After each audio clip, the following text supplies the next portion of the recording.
Hey everybody. So today I'll be opening up over 1,500 bucks in card packs. You see I got 4 booster boxes of Evolving Skies, a Crown Zenith Elite Trainer box, a Pokemon Sword and Shield, Charizard Elite Trainer box, and then a Shining Fates Collector's Pikachu V. So see how it goes. I have a TCG store, a little bit about me, and an eBay store where I sell a lot of this kind of stuff. It's my first time doing a big break on camera, so we'll see how it goes. Hoping for some good luck here. So let's see, what should we start off with? Let's start off with this new Crown Zenith box. So like I said, a little bit about me. I have a TCG store where I sell mainly Pokemon. I still have some Magic up there. Eventually that'll go away. Used to do Yu-Gi-Oh as well, but just not as popular as Pokemon is anymore. So it's just the time to migrate mainly just to Pokemon. Got a nice little set.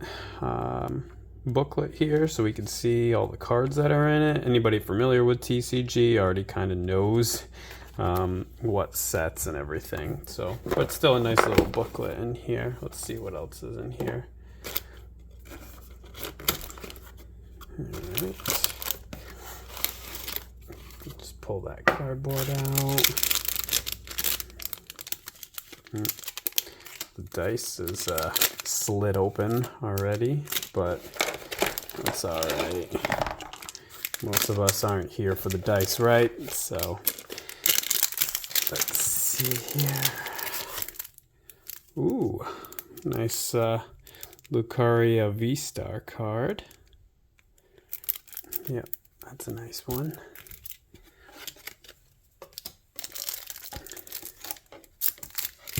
Some dividers here for setting up different decks, and some Lucaria sleeves here. The good stuff. All these packs to open, and a pack of energy. So let's get all the doodads and trinkets out of the way and start opening some packs. Hopefully, at least in all this, we get some good pulls, right? It's the goal. So let's see, number 1 of the day.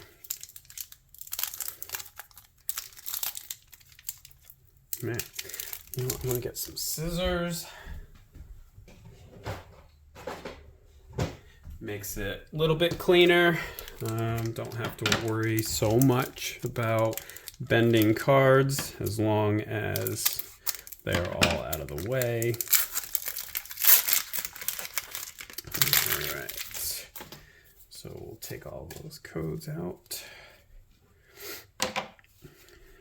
Some basics here, and a lot of this stuff, well, all of this stuff pretty much will go on to the TCG store, which I will have a link in the bottom.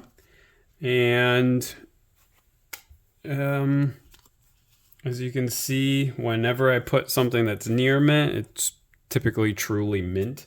For the most part, it ends up being, right to sleeve, fresh out of the pack. So everything tends to be, even though it's near mint, realistically, most of the time it's truly just mint, unless, of course, there are imperfections on the card itself.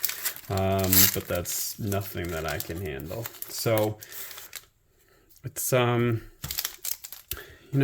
just kind of one of those things. It does happen sometimes where they will have creased corners, or they'll have some sort of weird printing issue.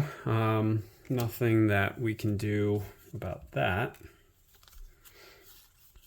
All right, so couple packs in, nothing special so far, but I do like to keep all the foils separate anyways, even if they are low value foils. There's people that'll come in and you know, they're looking specifically for filling out collections, you know, getting all the foils and reverse foils. And so I tend to keep all those protected more than just the basic commons and uncommons, right? So, ooh, I'm already getting excited. I see lots of foil. Ooh, now that's a nice looking Lapras. So I hope to someday be able to do giveaways and stuff like a lot of the big YouTubers. I'm constantly breaking open packs in order to sell on my store anyway. So I figured, you know, for the first time I would make a video doing this whole process. But you know, like I said, hopefully someday things get big enough where I can do giveaways and stuff. You know, if the channel becomes big enough that it ends up being, you know, worth it. So so far one good pull. I mean, that is a nice looking Lapras. So let's see here. And then I don't know if this is too slow for everybody. I don't know if this is too fast for everybody. I mean, nobody really gets excited for the basic commons and uncommons, so I try to blast through that. All right. Ooh, now that is a nice energy. Yeah, that one is nice. So that one, let's see, that'll be orange. So I like to, my commons and uncommons, and even some of like the basic rares that are foil, I'll put them in just regular penny sleeves. But the real nice stuff, I try to see if I can do like the same color. So blue Lapras, orange for, it's kind of an orangey brown color. So it's just kind of keeping it, you know, themed, I guess.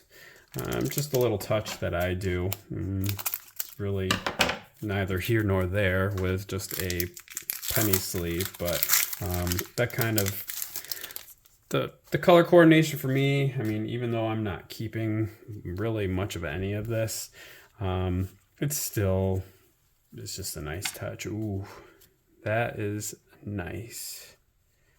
Ooh, back to back.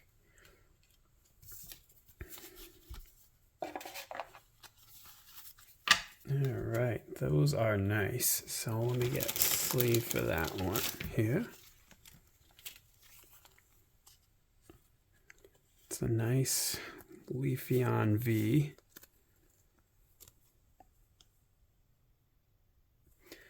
All right, and Melanie.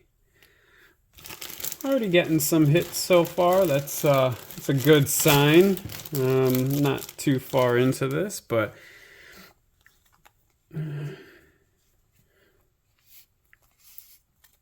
these trainers, since they don't truly have a color, tend to be, you know, whatever color. So I try to stick to the pinks or sometimes even oranges, just because those seem to be the least common colors that would actually be for a regular card. I don't know why it works out like that, but I always just end up with a surplus of those colors. So it seems like, you know, fire and water, those are kind of like the primary ones. So don't know why it works out like that, but let's see, even what would be electric type still ends up being grass type. So that is a really nice card. Suian Voltorb. It's a really cool looking card.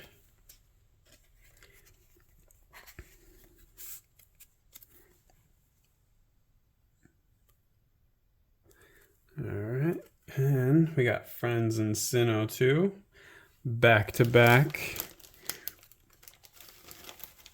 It's a pretty nice looking card.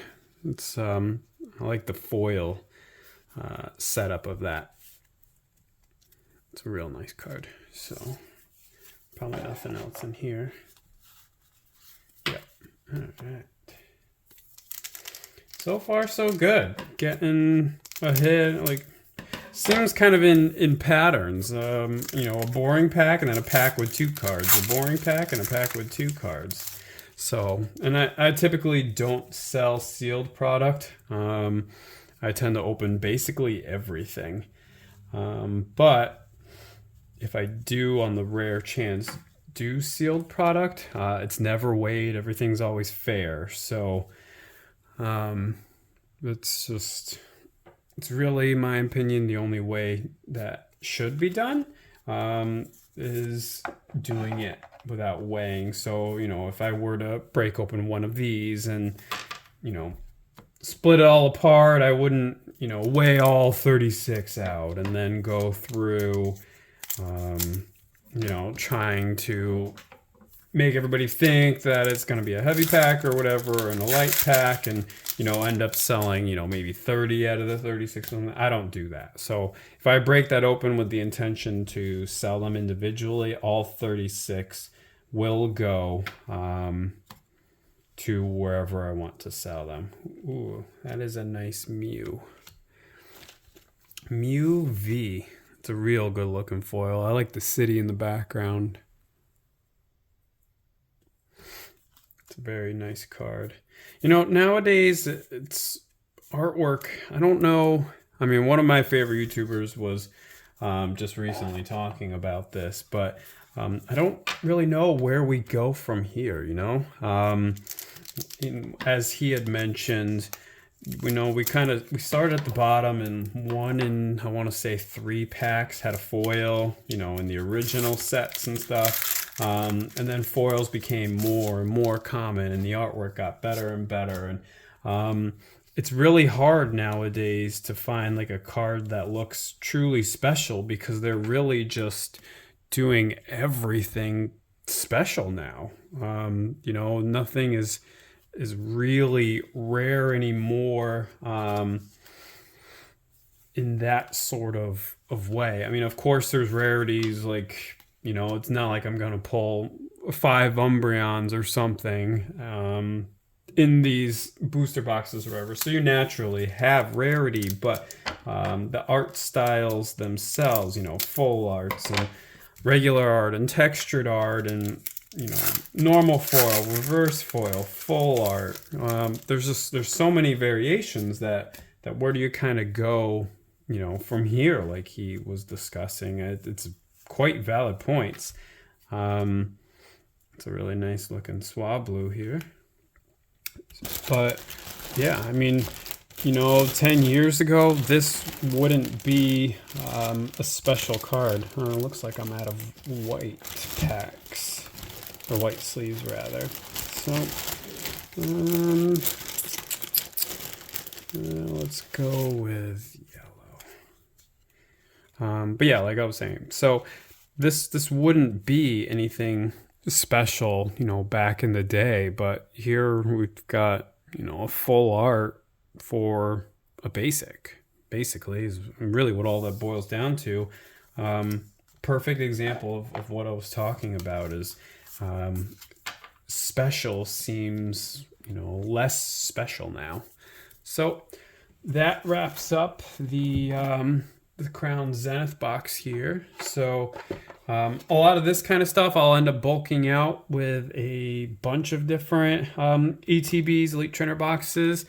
I don't have any sort of use for a whole heck of a lot of energy and sleeves and all that sort of stuff. So I'll usually make like a small little collection of everything, where a whole bunch of all this sort of stuff for the non-players into just one big lot or multiple big lots of that. So all right, one down here. Let's see. Let's get this all packaged up, keep it safe. So, all right. Let's do Pikachu next, one of most people's favorites, right?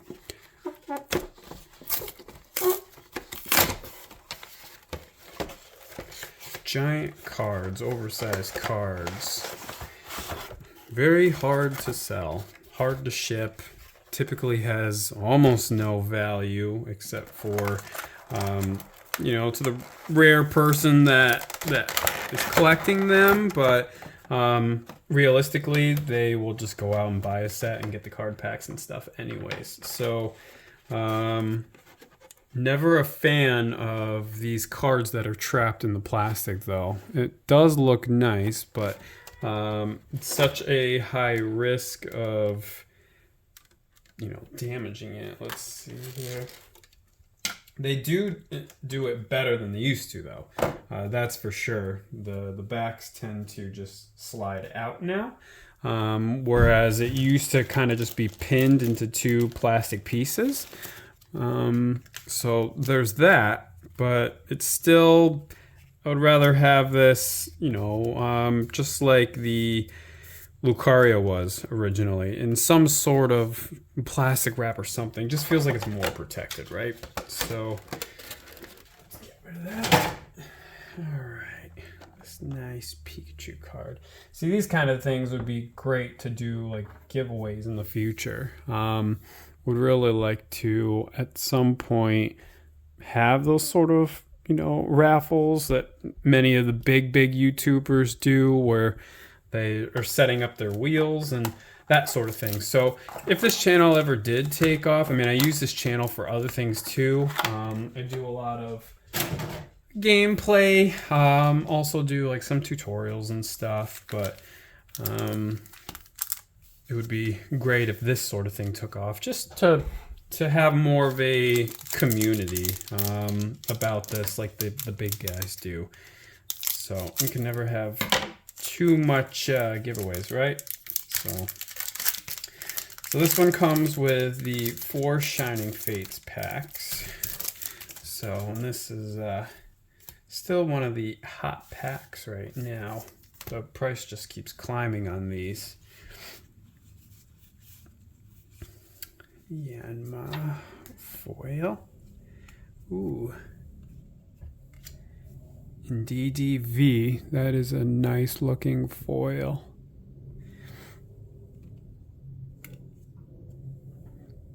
All right, let's get that one all sleeved up.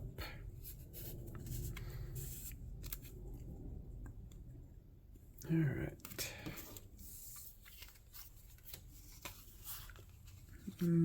Nothing else too special, right? So, a little bit more about me, since this is the first time I've ever talked in a video, despite how many videos I have made. So I started my online company called Loot Island back in 2012. Started with just an eBay store, selling, you know, mainly video games and stuff. Still do a lot of that. So I'll link my eBay store. Haven't done it too much lately, but I'll be getting more into that as the warmer months come around. Still pretty cold here, so it's not quite video game season as far as garage sales and stuff like that goes. People are still kind of staying indoors, so they're not really getting rid of their consoles and stuff. So it's the cold months are great for staying inside and breaking Pokemon packs, right? So it's been more of the TCG season for my company, Loot Island. Snom. See, just nowadays there's, you know, a foil in every pack. Most of them are just low-end commons, uncommons, and reverting back to the previous conversation, it just doesn't seem to be too special anymore. It's too common that everything's got a foil nowadays.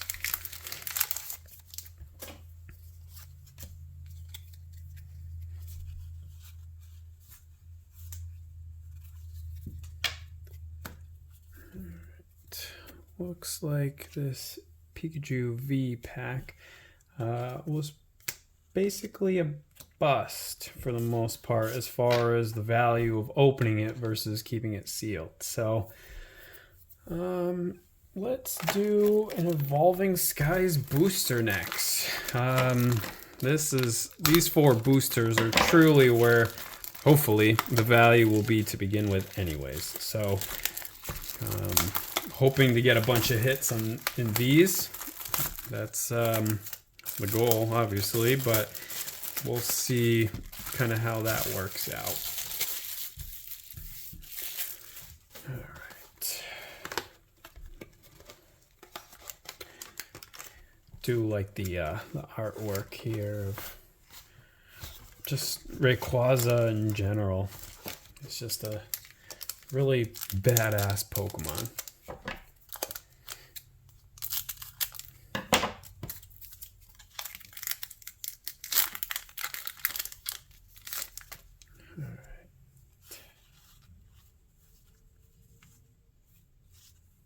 Pinsir. It's a cool looking Pinsir. Never really did like Pinsir, but it's a really cool looking version of him.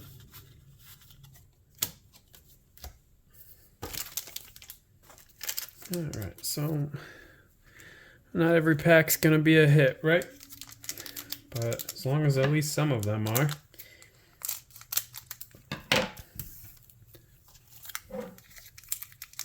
But as far as selling singles go, I'd rather have a few big hits than many medium-sized hits. You know, the more transactions you have to do, the more effort it takes, the less it ends up kind of being worth it in general anyways. So it's not frequent where you'll open a pack and get a card that's, you know, worth grading.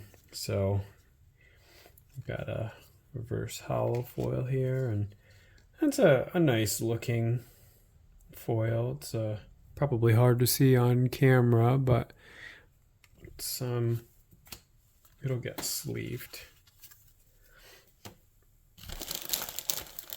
So just because it is a rare, but these cheaper rares will just go in one of these. And of course I check the value of everything anyways, so if something ended up having more value than I expected it, then it gets upgraded to a better sleeve. I do also have, in case of any big hits, magnetic one-touch kits and top loaders. So just depending on what kind of value we come across, we'll kind of determine just how much protection it gets. You know, one can only hope to open several $300 cards, but you never really know, right? I mean, these 4 booster boxes could all end up being a wash for all you know. Like I said, I don't weigh them, I just open them. So, I mean, these could all be heavy or light. Don't really know. So they're all gonna get opened either way. So you may or may not have heard my cat. I have 2 cats. Well, my wife and I have 2 cats and 2 dogs. Actually 3 cats and 2 dogs. So you may hear them barking at some point. It's impossible to keep these dogs quiet, but it's just kind of the name of the game. So we have 2 miniature dachshunds. They are as loud and obnoxious as that sounds, but it is what it is. They keep intruders out, right? That sound of barking will deter pretty much everybody, especially when it's obnoxious. So I apologize now if any of them bark, or if this cat continues to meow and try to be a pain. So it's like having a little mini farm here sometimes.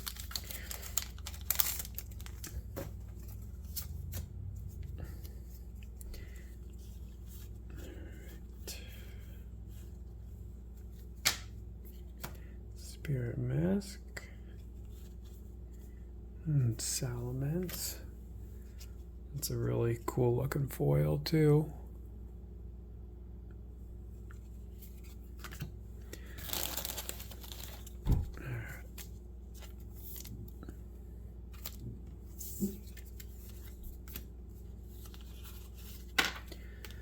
Alright, hopefully our luck turns around here. So far, Evolving Skies has not been that exciting for us.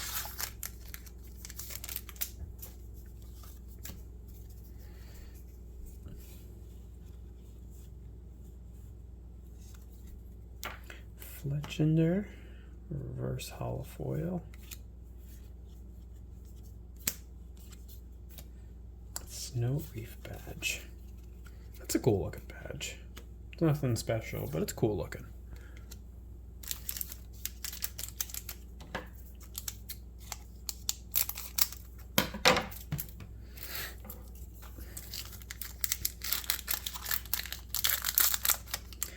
So as we go through this, I hope you consider subscribing. Give the video a like. It sent a comment of what's your favorite Pokemon, or what was your favorite card that was pulled once this video was done.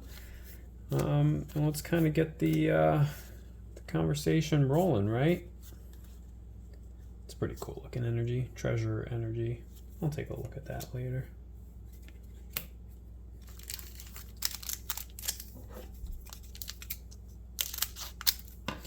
And if you do open your packs like this, it is quite convenient, but be careful that you don't split the cards, right? So you never really know if one card is up, all the rest are down.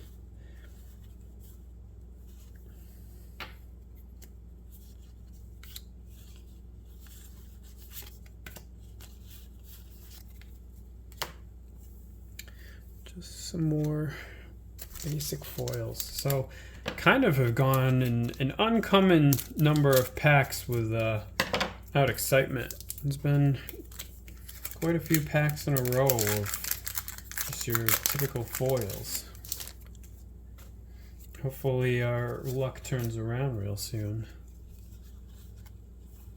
We're looking for those hits. Those hits are exciting.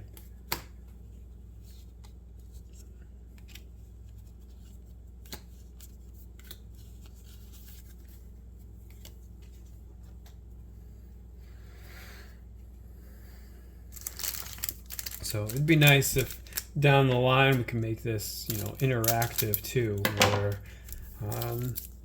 if I stream live, there's enough people in the chat to turn it into some sort of fun game or something, where I've got a bunch of different kinds of packs and you guys pick the next one, or, something to make it fun. Looks like our luck's about to turn around, right? Vaporeon VMAX. Now that is a nice looking card.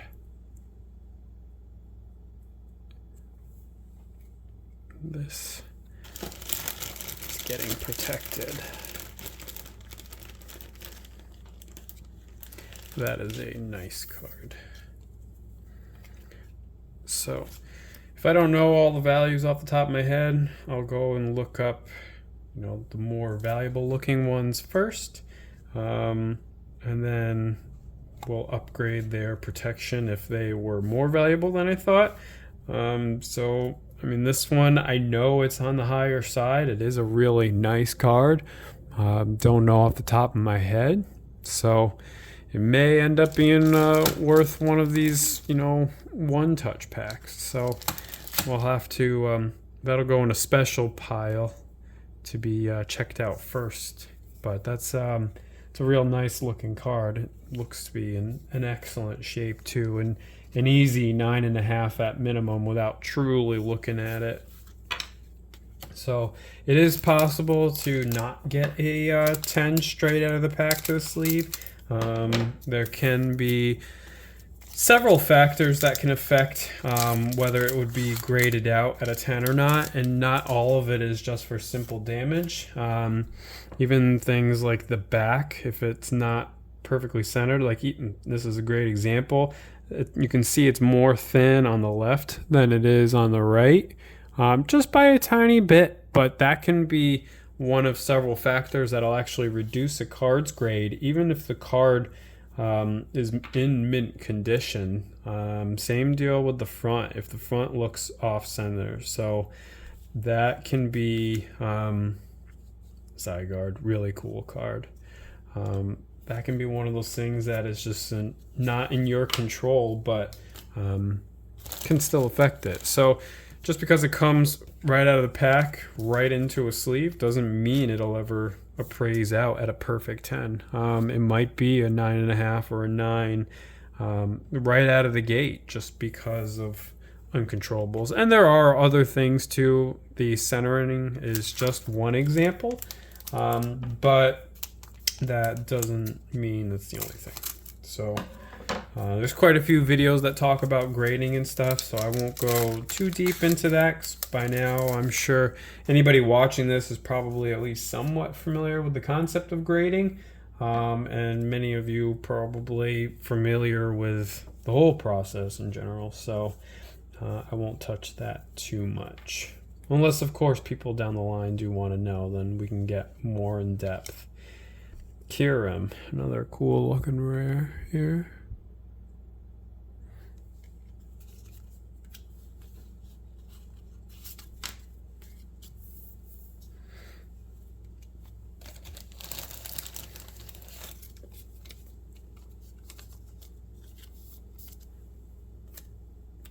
All right. I wish I could put music on or something in the background, but nowadays there's so many different kinds of issues with copyright and stuff that really haven't dug too deep into the YouTube world yet to see, what is and is not allowed. I hear all the time, big YouTubers end up losing their monetization for those that are big enough to be able to get that, because of some sort of copyright issue, because of a sound they selected or a song that happens to be playing on the radio or on the computer or whatever in the background. So I don't want to risk any of that this early in the game,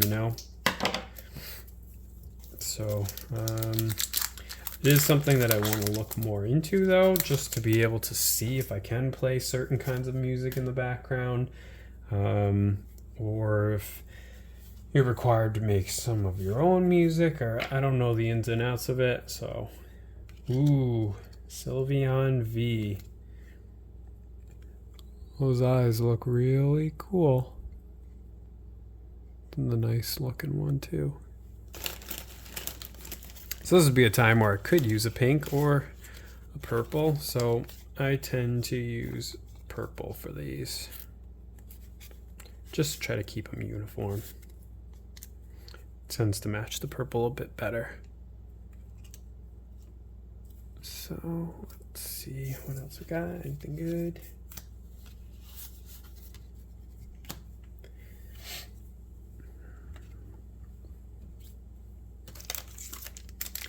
Almost halfway through this box, and one pretty solid hit, I believe. The Vaporeon VMAX. A few smaller hits. Nothing too crazy, but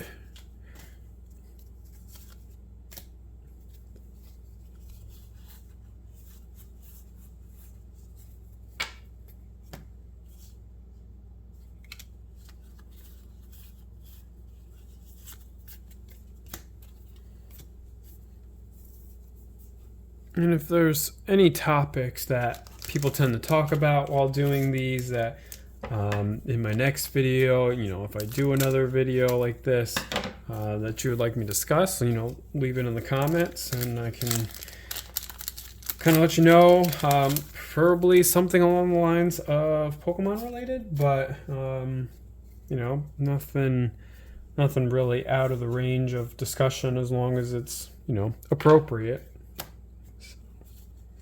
Ooh, that is a nice looking card. Lycanroc VMAX Rainbow. That is a nice looking card.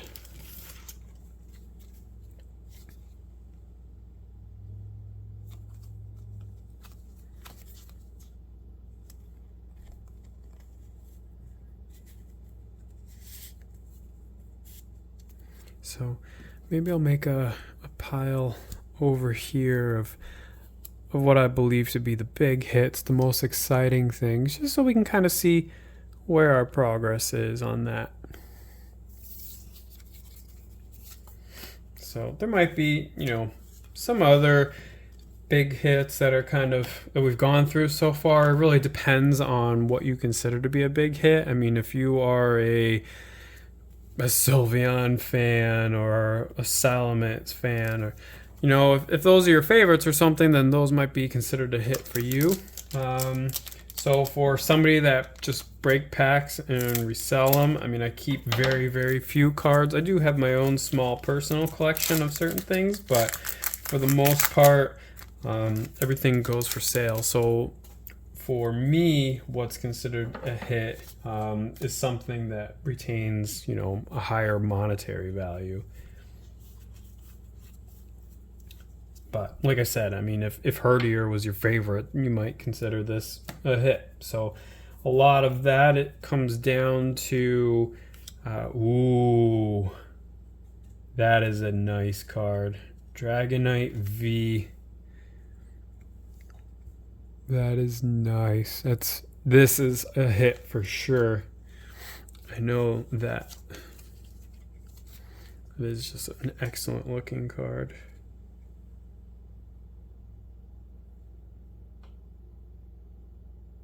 But you can see this is a perfect example of, might not be, considered a 10, even though it's right out of the pack, just because of small little corner issues.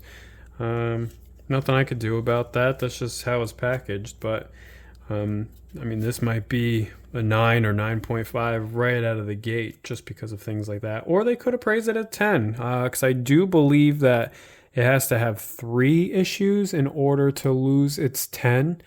But don't quote me on that. I would have to look a little bit more into that. I know centering's big, cornering, little nicks around the sides and stuff, that sort of thing. And right off the top of my head, I cannot remember the third. It's probably something super obvious like creases or something like that. But yeah, I can't remember right now. So I'm going to try to open these a little bit faster. Still have 3 more booster boxes to go. And the Charizard Ultra Premium Collection for Sword and Shield. So I know that's going to be a big one for people to see. Charizard is one of, I'm going to say the majority of people are somewhat, at minimum, a fan of Charizard. I mean, it's obviously one of the cards in every set that tends to retain the highest value. It tends to be one of the most sought after ones from like base set and stuff. It's just Charizard, Pikachu, Eevee, some of the other starters, like the early starters, Blastoise and Venusaur. Those are kind of favorites.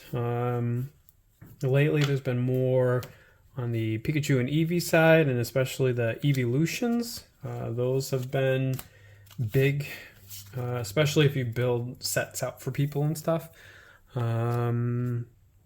It's just kind of one of the things that have been gaining popularity. And sure, you can consider at least Pikachu a starter as well, but he's not the kind of starter that gets the sort of renown that the other 3 original ones kind of get. Some of these later sets, the starters aren't as loved so much. I mean, I play Pogo, and it seems like it's, obviously it is sort of like a rinse and repeat situation, but they just seem to be, for the most part, not all of them, just getting, more and more childlike. Even though, of course, this is considered a child's game and all that, but let's be honest here. I'm 99% sure that there are more adults that play this than children. Anybody under, there's probably more people that are 21 and up than are, I don't know, 20 to whenever the earliest people start, maybe 3 years old, 4 years old. So I can't see my little daughter getting too into it that early. Hopefully she does like Pokemon though, so that can run in the family. But anyways, so back to the starters. They just seem to be, I don't know, kind of like washed out, just copies over and over. And sure, that's true with a lot of the other Pokemon too.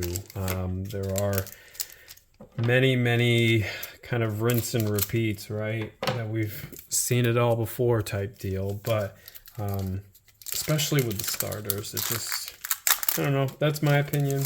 Maybe you may disagree, or maybe you may have a favorite that is a later starter, but they're just not quite for me. You know, we've had some community days in Pogo as of late where the last year or two they've kind of heavily gone to starters multiple times a year, and it just doesn't seem, you know, as special as like Dino Day did, for example.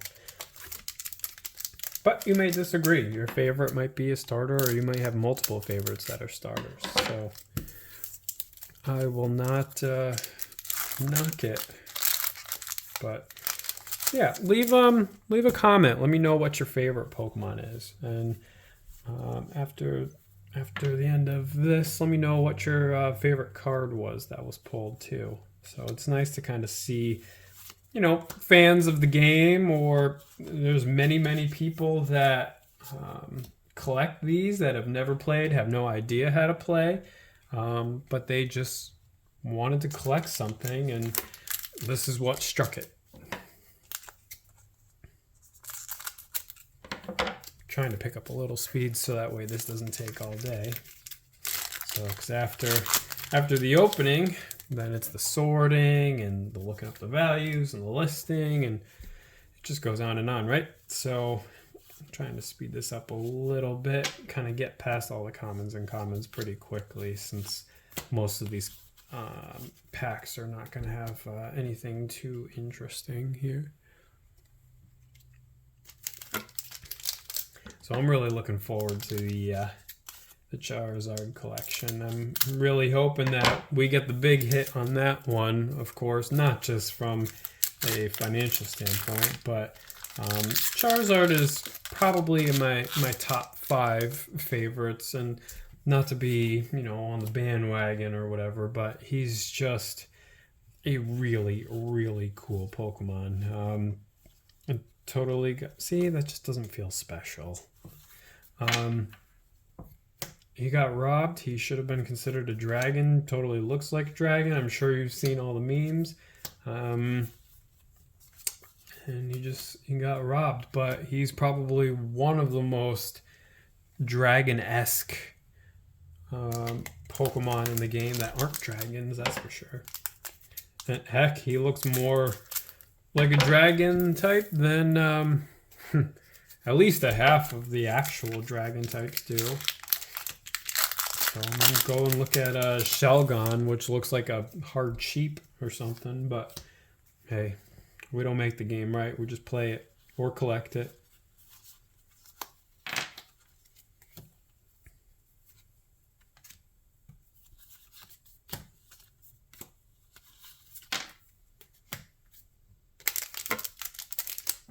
I don't mean to keep rambling. Like I said towards the beginning of the video, this is my first talking video. I don't really know, you know, kind of what to say, since you all don't know me from a hole in the wall yet. You know, hopefully that changes, but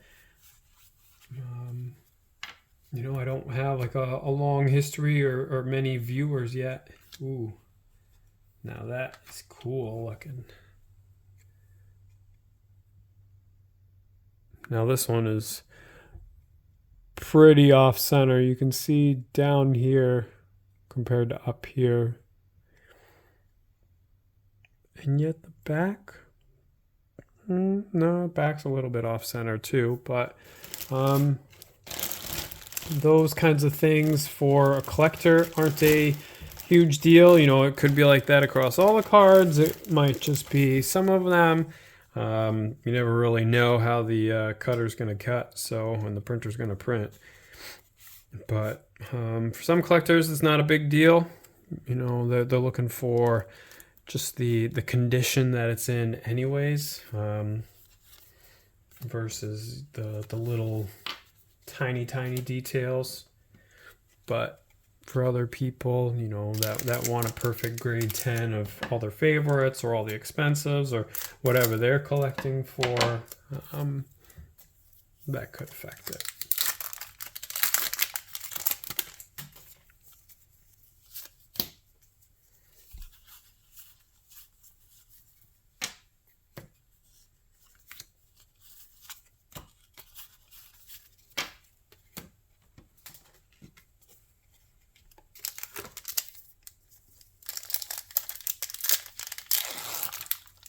See, when you open them like that, sometimes you were to try to pull them out, you could risk damaging that corner.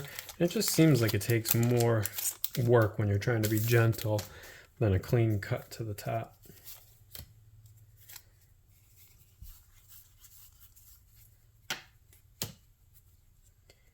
Ooh. It's a pretty cool looking card right there. Very cool. I don't know if you can tell in the camera, but that is the shiniest black. It's a very, very clean looking border. Now, one thing occurs to me that these Pokemon, you know, a lot of people enunciate their names differently. It's interesting hearing people from other countries that do speak my language. I mean, I don't speak any others, so that doesn't help. But for English, there's so many different ways that people say it in different countries. So, like, for me, that would be Dracozolt. But for other people, it could be Dracozolt, Dracozolt, you know, and I'm sure there's probably other ways of enunciating, pronouncing, whichever is the correct term on that.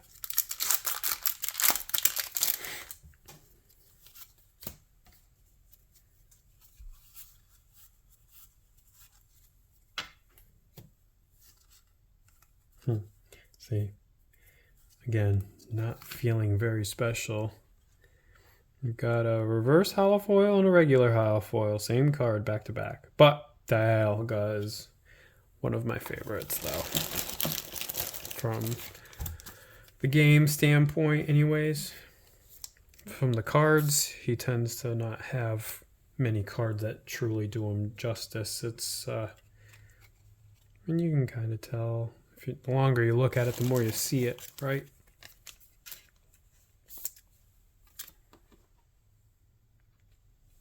Alright, I did pause the video real quick in case it jumps. I needed a drink. I haven't done this much talking in a long time. So, again, I hope I'm not rambling on, but I don't think you want to just watch me open 100 packs back to back in silence, unless you do. I mean, if that's something that people would be interested in, I'll be silent. But people tend to appreciate more, you know, useful information or conversational pieces or what have you.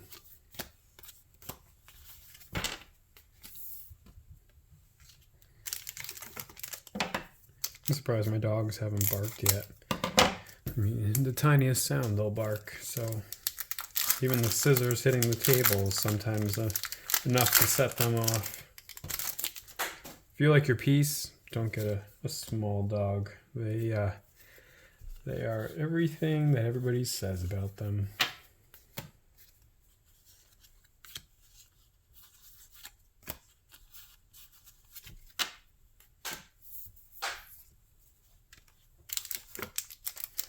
Nearing the end of our first box, and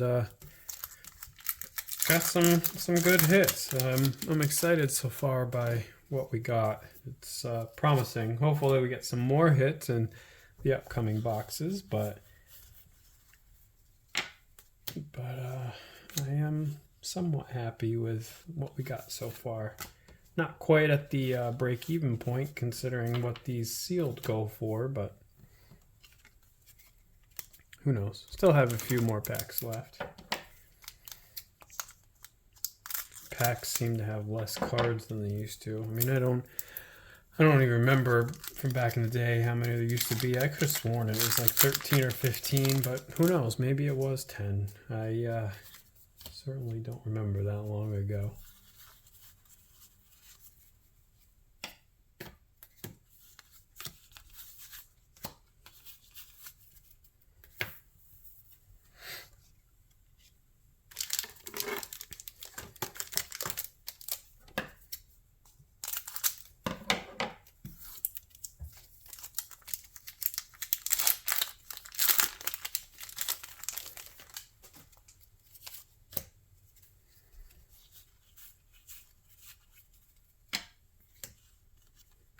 Ludicolo is one of my favorites from a just design standpoint. He's nothing too amazing in most of the games, but he's just a fun guy, it seems like.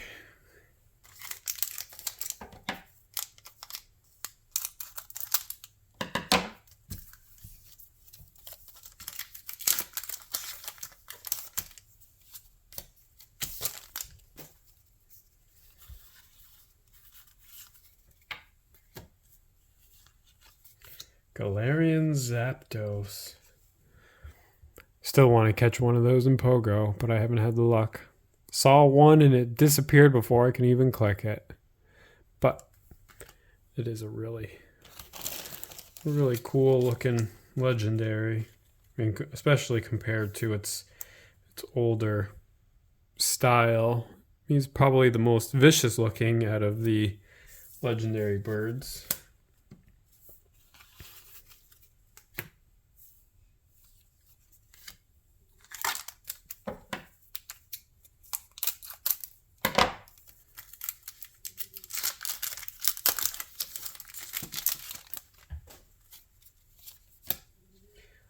Also, let me know in the comments. I know I'm asking for a lot of comments, but I do need the feedback as a developing YouTuber. Let me know if you'd like to see follow-ups. If I, had some of these big hits, if I sent them off for grading or something and then made a sale, if you'd like to see kind of the results of how things spell out, or if you're just more interested in the breaks themselves. That kind of feedback would be helpful for somebody like me. So, let's see. I gotta go for Charizard next. The anticipation is killing me, as I'm sure it's spiking your curiosity this whole time so far as well. Certainly make my day to get Charizard.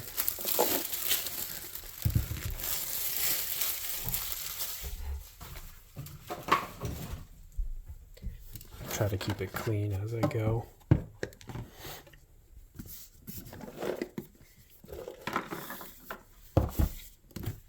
Ooh, that's nice.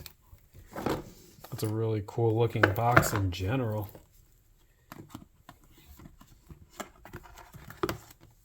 What is in here?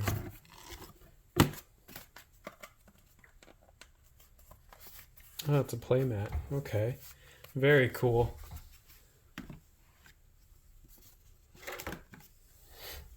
And yes, I kind of know what the contents are. Anybody can read the back, but I like to try to surprise myself. Got some packs.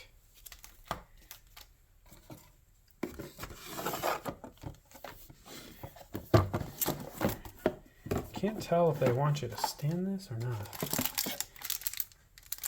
Really cool Charizard art sleeves. More die, which also seem to be open. Do they just have a problem with their cutters or their melters? The dies just always seem to be out.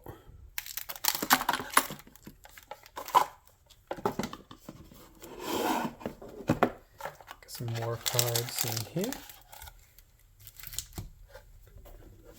And then probably your typical book on everything that could be in here, right? Now that is cool. Excuse me, Pikachu V Union. That's a cool concept. I like that kind of stuff where they, I guess that is kind of the next step, right? Is since artwork is just outright amazing at this point, I guess the next step is to make cards that belong to a multi-set, I guess, like those four that fuse into one. I think that's probably the next step to this, right? So let's pack the rest of this up just as we found it. All of this kind of stuff I tend to put up on eBay. It's just easier to sell there than it is. Ooh, it's magnetic. Than TCG. So, but we're all here for the cards, right? That's the most exciting part. Excuse me, my throat's dry.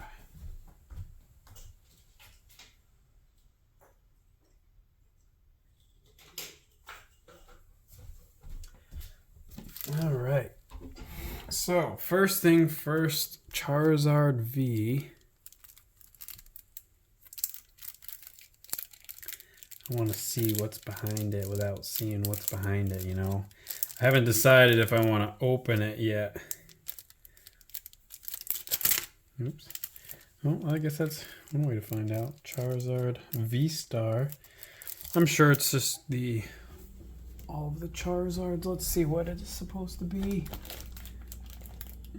Charizard V, Charizard V Max, and Charizard V Star, and a redeem card. So I'm gonna keep those sealed for now. I'll look and see whether it's better to open them and sell them together or to keep them sealed as a set. That'll be research down the line. Oop. Nope. That was included too. And yet another something empty, because heaven forbid they figure out a way to seal the sides of plastic things. All right, so we got Lost Origin, Astral Radiance,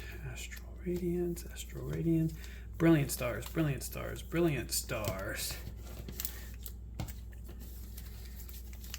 Fusion Strike. See, this kind of stuff would be great to do a giveaway for if I had a following that would be worth doing these kind of giveaways to. So, well, we'll start with Evolving Skies just because that's kind of the biggest theme of the day that we've got going on, right? That is where the bulk of the value of today's video comes from.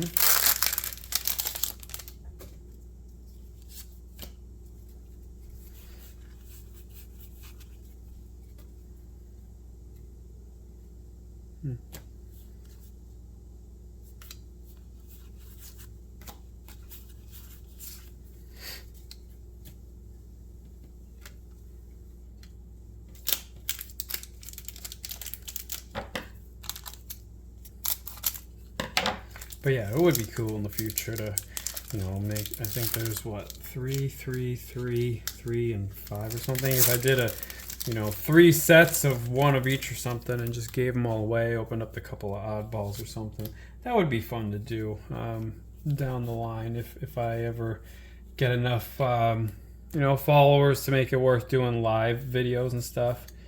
Golurk. He's a cool one. I like him. Really cool in the games. Pretty strong typing too. He's good in quite a few situations, but Golurk is pretty cool. Again, that might be one of the names that you know, depending on what country you are, or even what part of the country you are, you may say that differently. There's just so many names that seem like you could say them in, you know, 2, 3, 4, 5 different ways. So, here's an example of a pack where there was one card that was hanging up alone by the top. So, gotta be careful with that if you're gonna cut packs.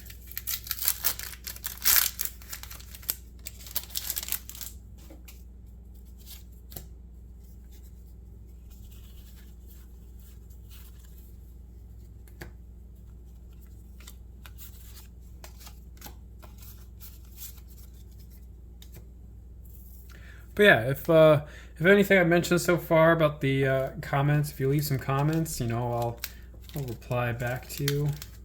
This one I guess we'll do next because this one, the bottom was split open. So I guess we'll see what's in here. Hopefully nothing's damaged. Yeah, cool coin. Trying to figure out. Oh, that's Charizard. I was having a hard time seeing what that was for a second.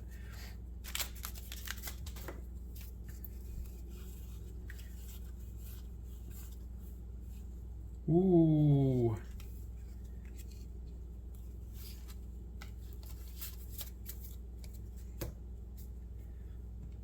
Hisuian Lilligant V-Star. This is a cool looking card. They looks like a galaxy in the back or something. Just a nice looking card. But a little bit damaged. So is this one. The whole, actually, all of these cards. See, perfect example. It wasn't cut properly.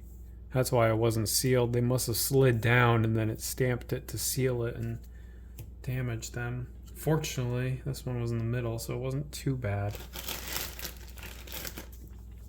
That sort of thing, I kind of have a debate on whether to consider it near mint or lightly played, because I mean it's out of the pack, it's fresh, but it does have the biting at the bottom. So it really depends on the value of what I classify it. If it's a lower value card, you know, something like this Swinub or whatever, I would just, or Swinub, again, you could say it however, but really depends on the value, kind of determines on how low I'll go with the classification. If it's a real low value, you know, I would just go real low with it, or do like a certain amount off of the low price or something. Sorry, that felt like the cards were closer than they were.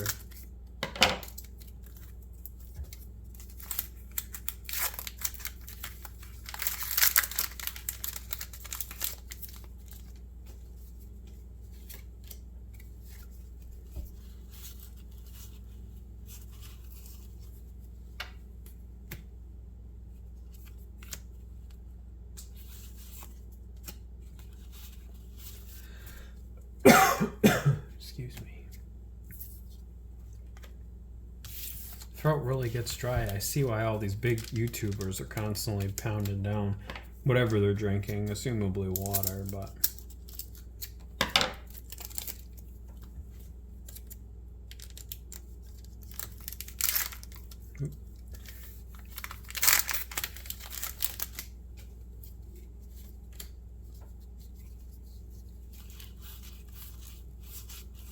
ooh, Full Art Cook.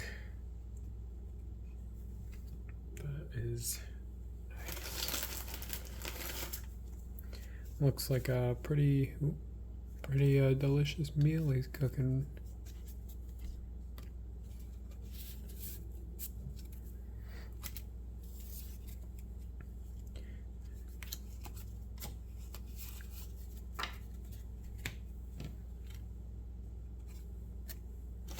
And just because it's a rare foil, I'll give it a sleeve.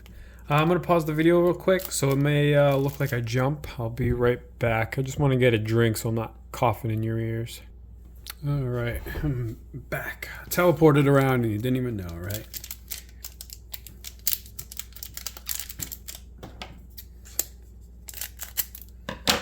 Sounds windy out there. Don't be surprised if dogs bark. Anything they hear. I've actually been really good for this. Even if I'm talking and to them it'll seem like to nobody. That can even set them off. Ooh. Rapid Strike Urshifu V. Pretty cool looking, right? Getting a lot of things that need to go in orange today. Having a lot of fighting type look.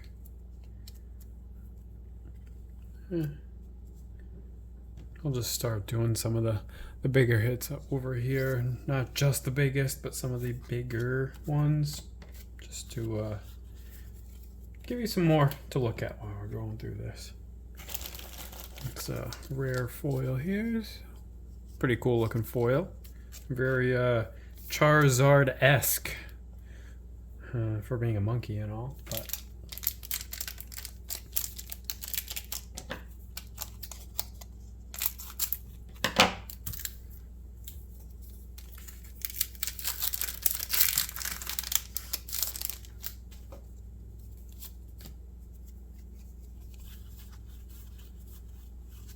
ooh. Dusk Noir. Ooh, and a Raichu V. Let's start one at a time here. Pretty high quality foil right there. Very sinister considering its typing.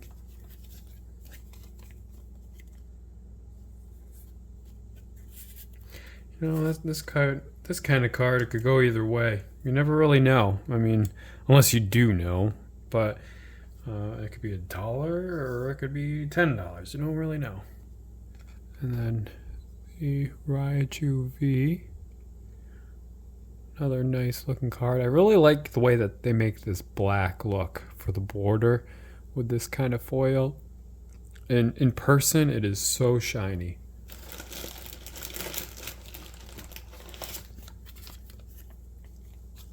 But even though everybody loves Pikachu, not much love for Raichu, so his cards tend to be worth almost nothing.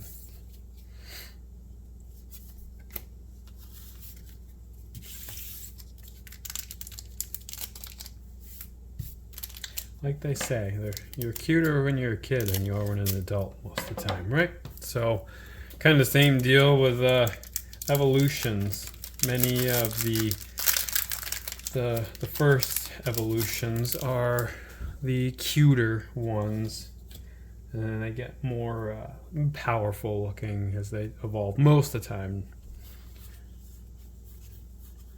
Ooh. Rapid Strike Style Mustard. It's a really nice water effect. It's really cool looking. Honestly, normally I would do the supporter in orange, just mainly because of the orange text, but just to accent that water a bit, let's give it a nice blue sleeve. It's a nice looking card though. I tend to not like supporters, but there are some that they do put quite a bit of effort into.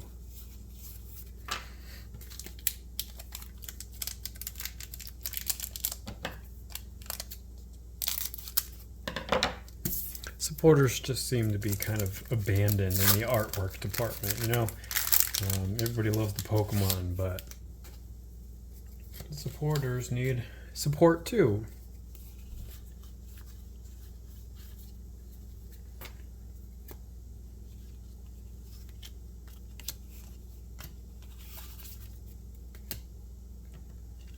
Magnezone.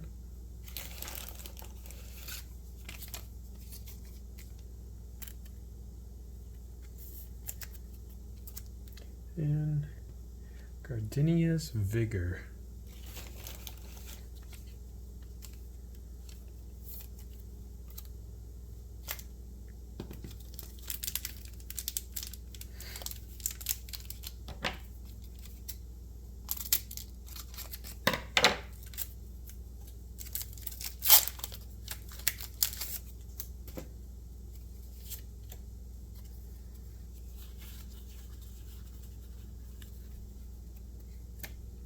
Sneasel and Starmie V.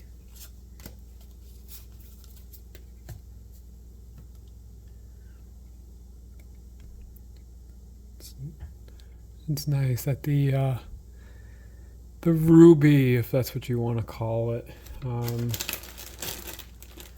really accented in this foil. Kind of hard to see on camera, but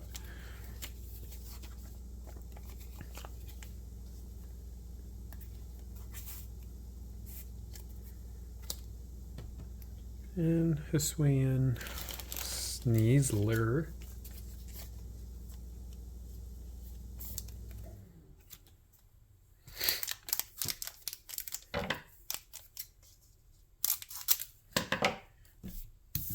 I'm not sure if any of you are Dragon Ball Z fans, but Fusion Strike, excuse me, just reminds me of Fusion Ho.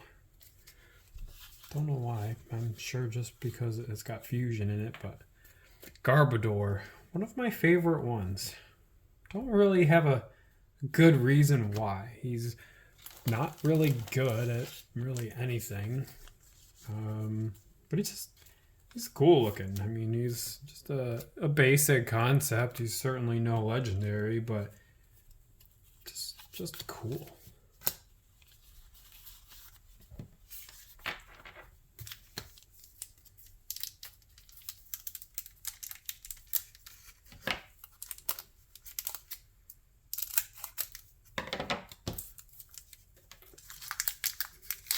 If I'm going too fast with the camera or the camera angle isn't the greatest or something, please let me know too. So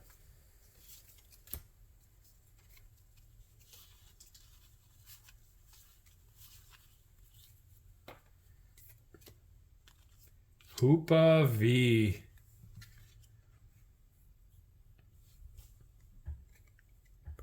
Can never remember the name of the form, since Hoopa does have more than one form. What color sleeve? Haven't had any brown today.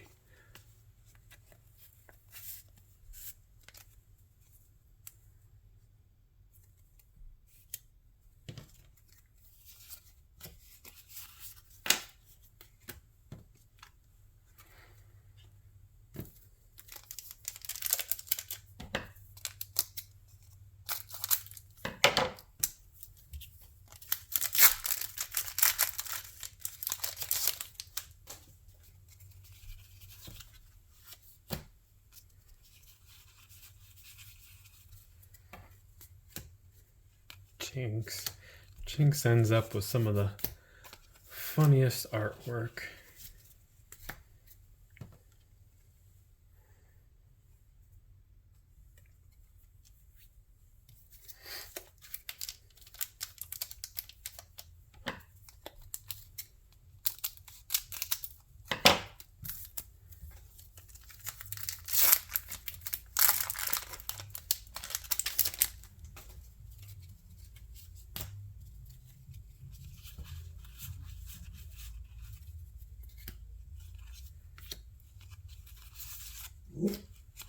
There the boys go.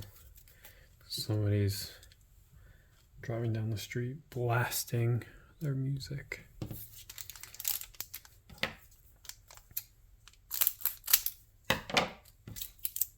Just occurred to me, were any other packs supposed to have this coin? Or was that supposed to be one coin? Or was it not even supposed to be in a pack? That's something I'll have to look into. Maybe that's why the pack was messed up.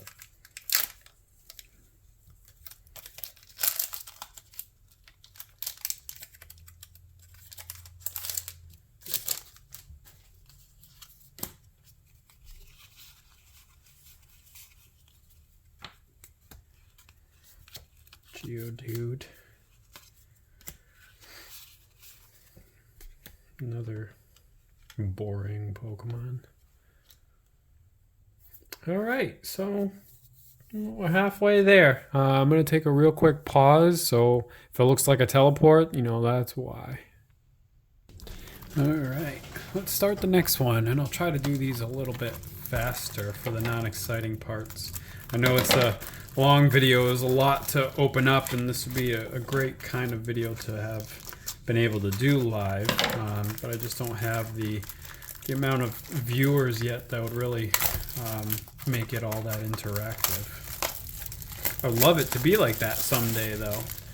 Heck, if I could monetize the channel someday, then I could take that monetization, get more Pokemon, and buy more games to do gameplays on, and be able to do things like giveaways. So I do have a regular 9-to-5 job too, but I do this, I guess you could say it's a side gig. I am the only owner of Loot Island, and it is veteran owned. I am a veteran, so born and bred in the US.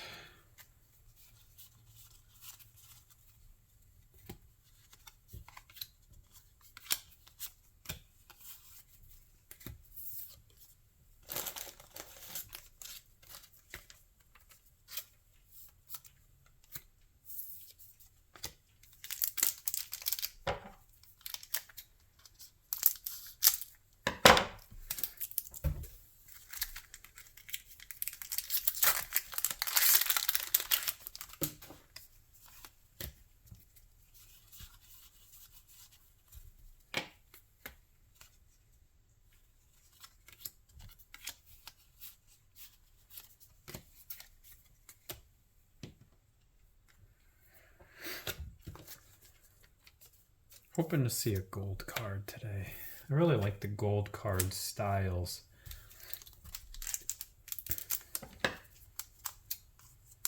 And the rainbow too. I mean, the rainbow and gold is just next level. Like the Lycanroc that we pulled earlier.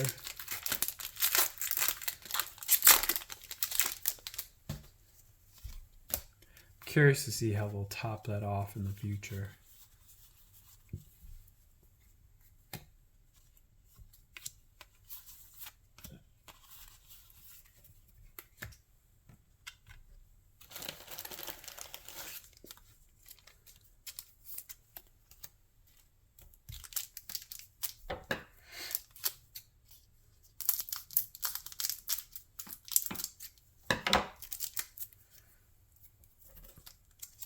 I did kind of bite into a card, but fortunately it's only the redemption card, online code. Everything else was safe. It happened. Ooh, wow. We were just talking, well, I was just talking about a gold card. Look at that.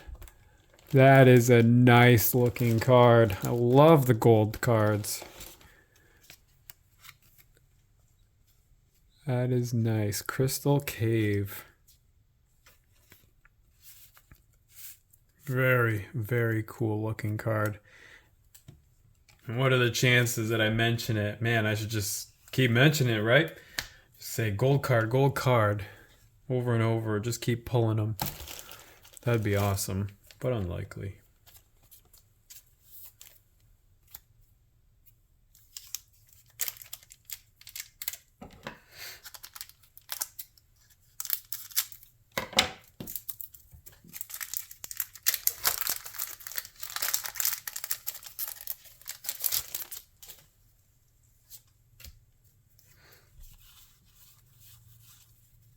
Gonna have to start a new pile for all the commons and uncommons. Another Zygarde here.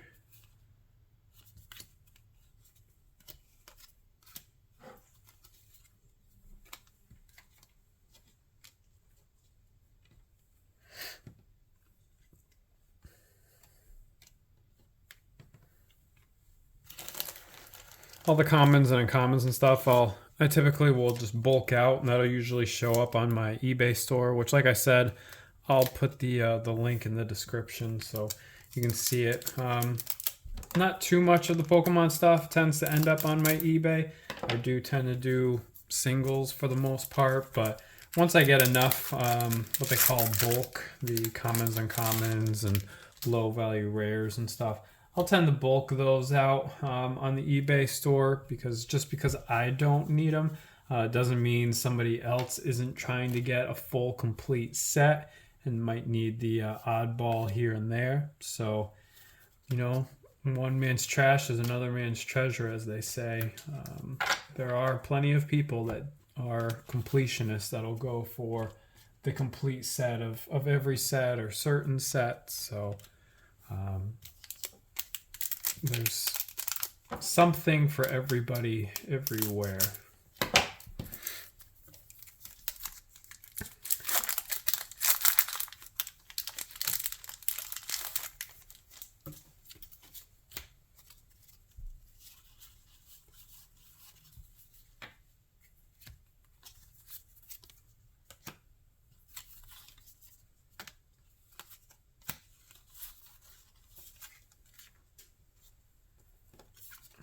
Looking for some hits. I mean, that Crystal Cave, that was quite the hit. Just a great looking card, but just want to kind of speed through these, find some more good stuff. Hoping to find an Umbreon. That'd be awesome.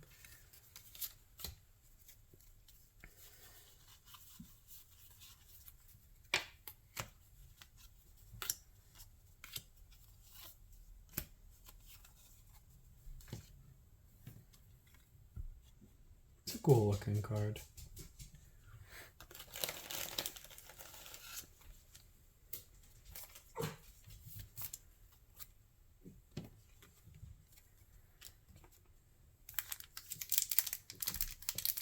My dog's getting ready to bark. He thinks he hears his mom outside, but it's not.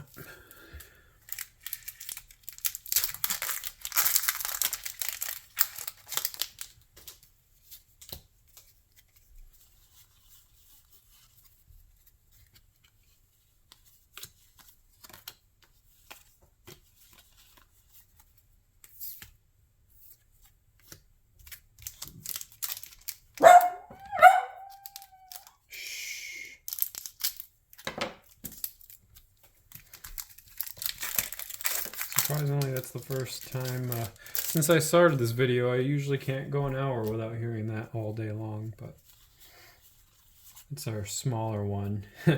His real name is Chewy, but he tends to go by Chicken or Chicken Nugget or Nugget or Littlefoot. He has many names.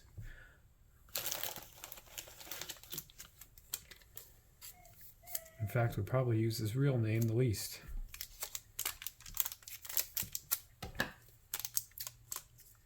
Mainly got his name Chewy mainly because he looks like a little Chewbacca of sorts, not because he chews. Fortunately, they were both very well behaved when they were puppies, and neither of them were destructive. Ooh. Espeon V.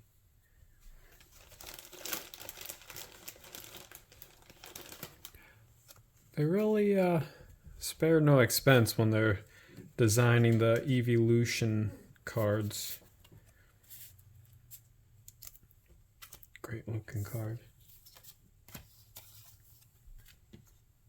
I do have to hand it to their team of artists nowadays. They are leaps and bounds from where they used to be. I mean, not to say that the original sets looked bad or anything, but the graphics nowadays, the designs, the artwork is just top tier. I don't think there's a game out there that has better illustrations than Pokemon.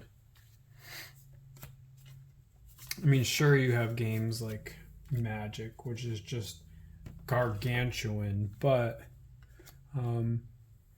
their cards tend to be more of like, you know, just pure combat type deal.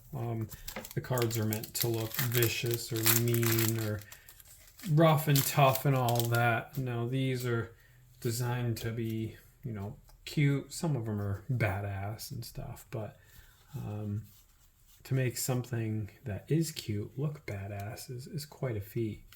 Ooh, Zinnia's Resolve. It's a nice full art right there.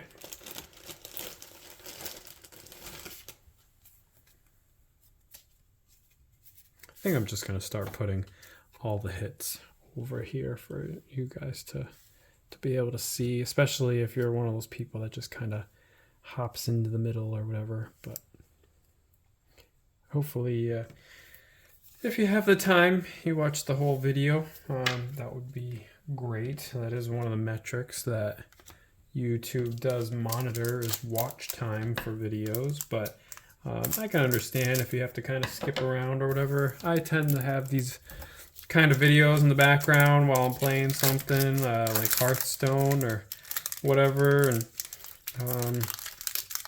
or if I'm at work, it's real quiet, I'll kind of play in the background while I'm getting things done, things like that. But I try to watch as much as possible just to kind of learn. I mean, YouTube's a great place to learn, right? Even if it's, you know, considered competitors, whatever. I don't really consider anybody competition truly, because there's people that are much bigger than me, and then there's people that are much smaller than me, and we're all kind of on our own little, you know, phase of it, right? So I mean, there's people that are probably making 5 figures a month off of their YouTube or their stores or whatever, and you know, they're doing this full time, which is great. I mean, I wish that was something that I could do down the line, but it's just, we're all kind of at a different point, right? So there really is no true competition. The big dogs are in their own kind of world of this sort of game. So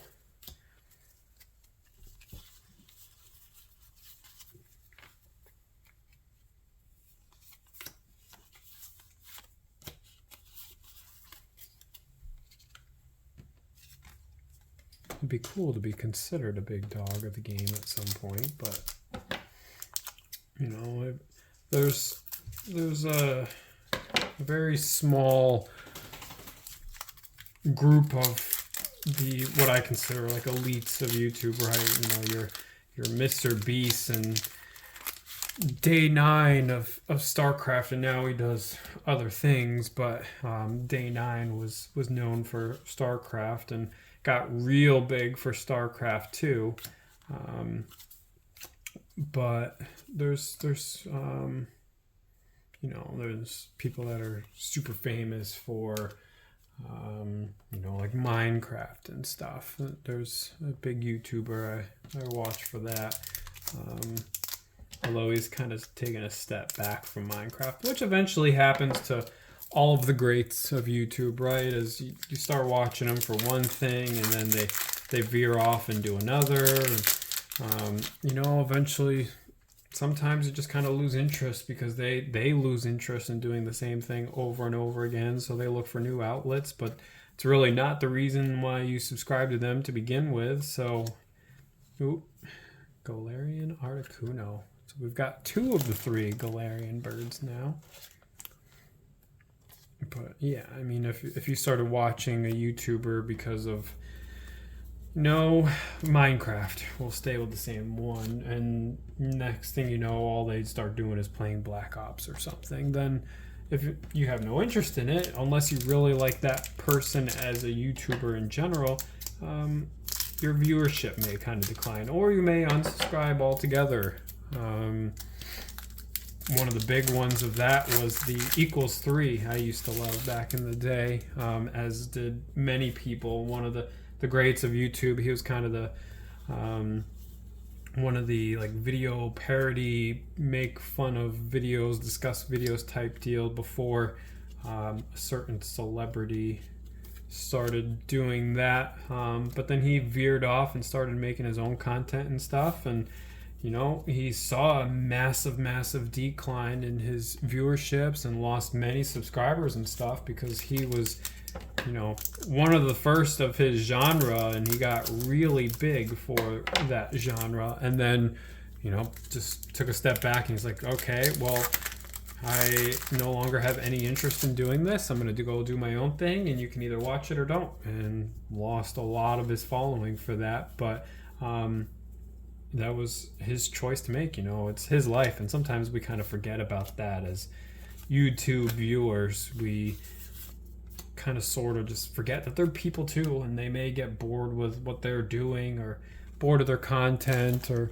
want to change it up. I mean, we see it the same thing with music artists and stuff too, right? You know, they decide to do a different genre, and it's like, oh no, ew, go back to your old stuff. I loved your old stuff. But I mean, that's really their choice, right? If something else interests them more, I mean, at the end of the day, it's hard to see them as people, but that's all they are. I mean, no matter how rich and famous and untouchable they're considered or whatever, they're all just people with their own lives, and it's hard to respect that, but we have to. So even if it means we no longer like their content, then somebody will come in and fill the void that they had left. So just kind of the name of the game of a world that's just eating an unsurmountable amount of content at once. I mean, there's I forgot what the recent number was. It was what we watched, like 155 million years worth of content, like per year or something, like just an impossible amount. Ooh, one of my favorites, that Gyarados VMAX. One of my favorites. Just awesome. That artwork in the background. Such a clean looking card. Ooh, speaking of clean card, that didn't look like a clean sleeve. Let's get a different one. Very, very cool looking card. Definitely a hit for sure. I was starting to get worried. This box was kind of getting lame.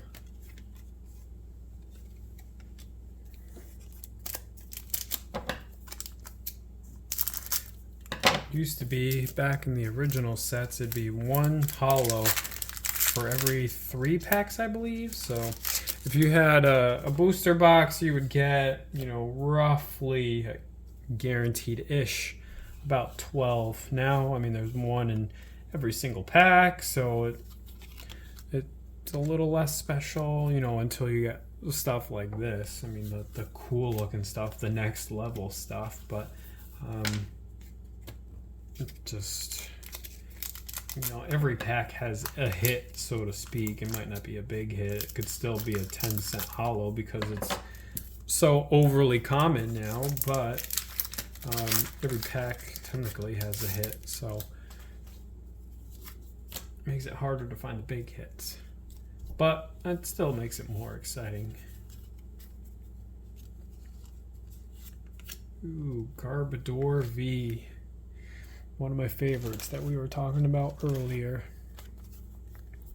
Garbodor is just cool. Just cool looking. You know what? I don't like this sleeve. Let's pick a different sleeve. That one's going in the trash. If the sleeve's not perfect, I won't use it.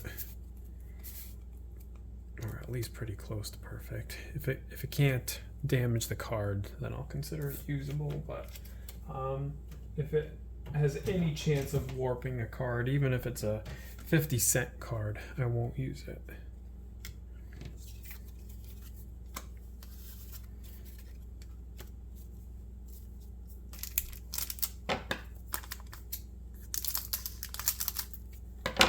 So if any of you are interested in shopping at my TCG store, like I said, it will be a link into the the description, but I ship everything out the same way, so everything goes into some sort of sleeve. Everything is sleeved, even if it's a 10-cent card, which I kind of avoid selling anyways, now that they've gotten rid of the minimum, because there's honestly just some orders that aren't worth it. But everything... Hold on. I'll pause it so you don't have to listen to it. So, as I was saying... everything goes in a sleeve, no matter its value. It's just the more value it has, the nicer the sleeve it gets. And then that sleeve goes into a top loader that gets taped shut.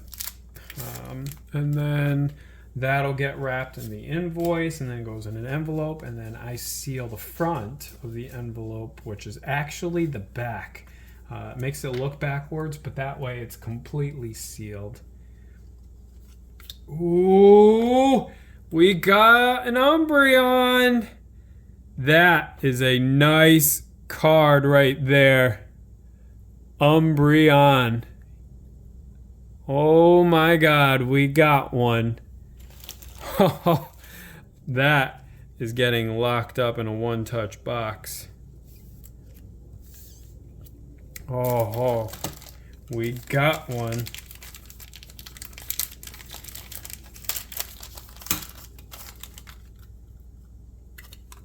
Now these are magnetized, so they aren't going to like crush the card or anything, but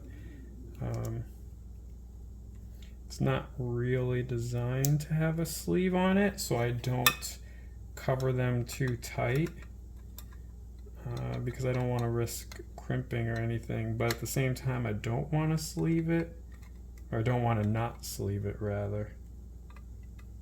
So the front is, it does have like notches built in. So there we go. I'll make it a little more even and stuff later, but oh my God, we got an Umbreon VMAX.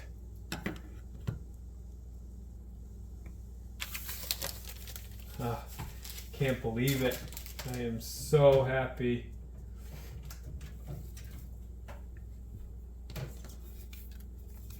Oh man, that made my day.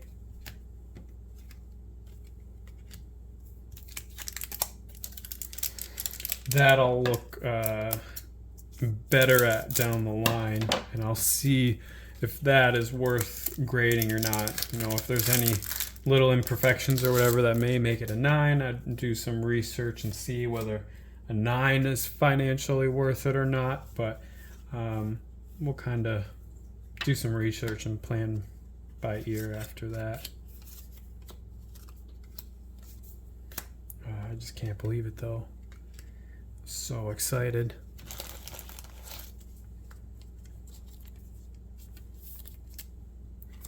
So, and like I said, the cover is on it pretty loose, so there's no risk of crimp or anything. It is designed to go in there without a sleeve and just kind of click in and then be sealed, but I don't know, it just makes me paranoid that it would kind of bop around and, you know, it could damage a 10 just enough to make it a 9.5 or 9. Really depends on what graders you use and whether they use whole numbers or half numbers, but yeah, I don't want to risk ruining something like that. Well, not ruining, but mildly damaging even would be detrimental in value. That can make a $300 card, a $100 card, or a $500 card, a $300 card, or a $100 card, a $10 card, or what have you. So condition is the name of the game for this kind of stuff, right?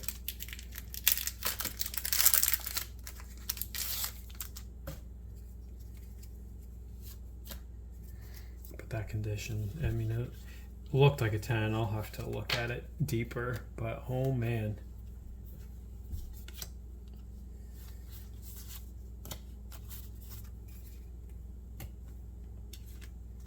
Nice little Pikachu. I mean, everybody loves Pikachu, right?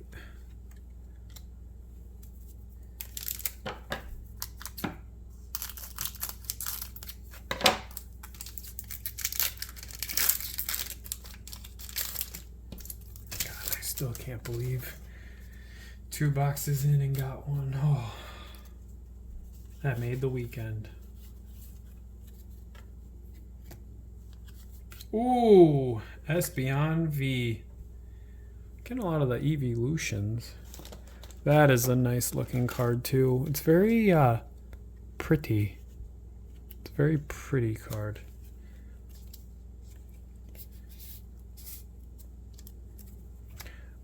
Alright, as I was reaching over to look at my phone to make sure that that wasn't lined up, I see the battery is quite low.